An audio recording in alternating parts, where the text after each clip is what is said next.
አንዱ አፍንጫዎትን ቋሚ የሆነ የመደፈን ስሜት ኖሮት ያውቃል? አንዳንዴ በሁለቱም ሊሆን ይችላል። የአለርጂ ምልክቶች ሳይኖሩ ማፈን ብቻ ኖሮት ያውቃል? ይሄኛው አፍንጫ አካፋይ መጣመም ሊሆን ይችላል። አፍንጫችን መሃል ያለው አካፋይ ቀኝና ግራውን አካል አለ። እሱ ካርቲሌጅ ከሚባልና ከአጥንት ለስለስ ያለ አጥንት አለ፣ ከበስተጀርባ ደግሞ ጠንከር ያለ አጥንት አለ ነው የተሰራው ማለት ነው።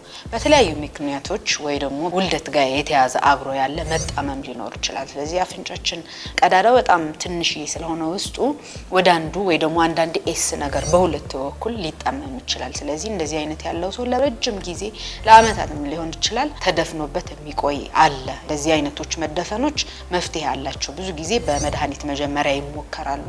እሱም ማይሰራ ከሆነ ደግሞ እስከ ሰርጂካልም ይሰራል። የተጣመመውን ወደ ቦታውን ይስተካከላል። ስለዚህ እንደዚህ አይነት በጣም በብዙ ሰው ላይ ያለ ችግር ነው። ስለዚህ እንደዚህ አይነት የሚያጋጥሙትን ከሆነ መታየት ይኖርበታል።